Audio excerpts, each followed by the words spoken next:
masa jahiliyah dulu, ada seorang raja bernama Habib bin Malik yang tinggal di Syam. Dia adalah seorang penyembah berhala yang fanatik dan juga membenci agama yang dibawa oleh Rasulullah. Pada suatu hari, Abu Jahal menulis surat untuk Raja Habib perihal Rasulullah. Surat itu membuat Raja Habib penasaran dan ingin bertemu dengan Rasulullah. Kemudian ia membalas surat tersebut kalau ia akan berkunjung ke Mekah. Pada hari yang telah ditentukan, berangkatlah raja dengan membawa 10.000 orang lainnya ke Mekah. Sampai di desa Abtah dekat Mekah, Raja Habib mengirim utusan untuk memberitahu Abu Jahal bahwa ia telah sampai di perbatasan Mekah. Maka disambutlah Raja Habib oleh Abu Jahal dan para pembesar Quraisy lainnya. Setelah bertemu, Raja Habib bertanya, "Seperti apa Muhammad itu?" Abu Jahal kemudian menjawab, "Sebaiknya Tuan tanyakan pada Bani Hashim." Salah seorang Bani Hashim menjelaskan, di masa kecilnya, Muhammad adalah anak yang bisa dipercaya, jujur, dan baik budi. Tapi, sejak berusia 40 tahun, ia mulai menyebarkan agama baru, menghina dan menyepelekan Tuhan-Tuhan kami. Ia menyebarkan agama yang bertentangan dengan agama warisan nenek moyang kami. Raja Habib makin penasaran, dan ia memerintahkan untuk menjemput Rasulullah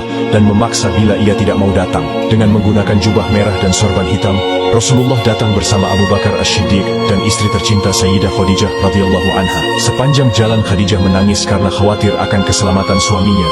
Demikian pula Abu Bakar. Kemudian Rasulullah berkata, "Kalian jangan takut, kita serahkan semua urusan kepada Allah." Setibanya di desa Abtah, Nabi Muhammad disambut dengan ramah dan dipersilahkan duduk di kursi yang terbuat dari emas. Ketika Rasulullah duduk di kursi itu, memancarlah cahaya kemilau dari wajahnya yang berwibawa, sehingga yang menyaksikannya tertegun dan kagum. Maka berkata Raja Habib, "Wahai Muhammad, setiap nabi memiliki mukjizat. Mukjizat apa yang engkau miliki?" Dengan tenang Rasulullah balik bertanya, "Mukjizat apa yang Tuan kehendaki?" "Aku menghendaki matahari yang tengah bersinar engkau tenggelamkan, kemudian munculkanlah bulan, lalu turunkanlah bulan ke tanganmu, belah menjadi 2 bagian, dan masukkan masing-masing ke lengan bajumu, sebelah kiri dan kanan. Kemudian keluarkan lagi, dan satukan lagi, lalu suruhlah bulan mengakui engkau adalah Rasul. Setelah itu kembalikan bulan itu ke tempatnya semula. Jika engkau dapat melakukannya, aku akan beriman kepadamu dan mengakui kenabianmu." Mendengar itu, Abu Jahal sangat gembira. Pasti Rasulullah tidak dapat melakukannya. Dengan tegas dan yakin Rasulullah menjawab, "Aku penuhi permintaan Tuan." Kemudian Rasulullah berjalan ke arah Gunung Abi Qubaish dan sholat 2 rakaat.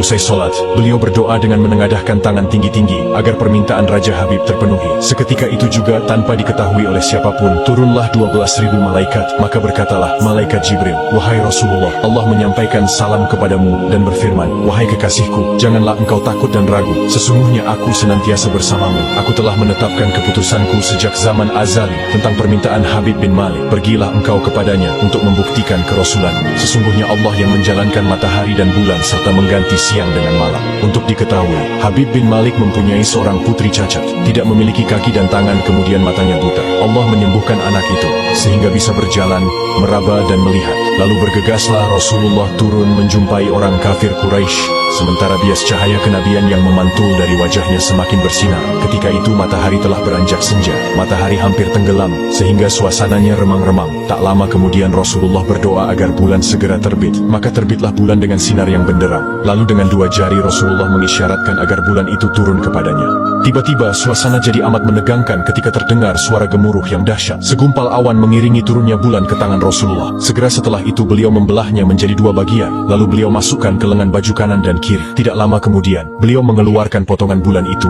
dan menyatukannya kembali. Dengan sangat takjub, orang-orang menyaksikan Rasulullah menggenggam bulan yang bersinar dengan indah dan cemerlang. Bersamaan dengan itu, bulan mengeluarkan suara, "Asyhadu an la ilaha illallah wa asyhadu anna Muhammadan abduhu wa rasuluh." Menyaksikan keajaiban itu, pikiran dan perasaan semua yang hadir terguncang. Sungguh, ini bukan mimpi, melainkan sebuah kejadian yang nyata. Sebuah mukjizat luar biasa hebat yang disaksikan sendiri oleh Raja Habib bin Malik. Ia menyadari, itu tak mungkin terjadi pada manusia biasa, meski ia lihat dalam ilmu sihir sekalipun. Namun, hati Raja Habib masih beku. Maka ia pun berkata, "Aku masih mempunyai syarat lagi untuk memujimu." Belum lagi Raja Habib sempat melanjutkan ucapannya, Rasulullah memotong pembicaraan. "Engkau mempunyai putri yang tidak sempurna, bukan? Sekarang Allah telah menyembuhkannya dan menjadikannya seorang putri yang sempurna." Raja Habib pun terkejut karena tidak ada siapapun yang tahu penyakit anaknya itu, yaitu lumpuh dan matanya buta, kecuali orang-orang istana dan mereka yang dekat dengannya saja. Mendengar itu, betapa gembiranya hati Raja Habib. Spontan ia pun berdiri dan berseru, "Hai penduduk Mekah, kalian yang telah beriman jangan kembali kafir, karena tidak ada lagi yang perlu diragukan. Ketahuilah, sesungguhnya aku bersaksi, tiada Tuhan selain Allah dan tiada sekutu baginya. Dan aku bersaksi sesungguhnya Muhammad adalah utusan dan hambanya." Melihat semua itu, Abu Jahal jengkel dan marah. Dengan emosi dia berkata kepada Raja Habib, "Wahai Raja Habib, engkau beriman kepada tukang sihir ini hanya karena menyaksikan kehebatan sihirnya?" Namun Raja Habib tidak menghiraukannya dan berkemas untuk pulang. Sampai di pintu gerbang istana, putrinya yang sudah sempurna menyambutnya sambil mengucapkan 2 kalimat syahadat. Tentu saja Raja Habib terkejut. "Wahai putriku, dari mana kamu mengetahui ucapan itu? Siapa yang mengajarimu?" "Aku bermimpi didatangi seorang lelaki tampan rupawan yang memberitahu ayah telah memeluk Islam. Dia juga berkata, jika aku menjadi muslimah, anggota tubuhku akan lengkap. Tentu saja aku mau. Kemudian aku mengucapkan 2 kalimat syahadat." Maka seketika itu juga Raja Habib pun bersujud sebagai tanda syukur kepada Allah Subhanahu wa Ta'ala.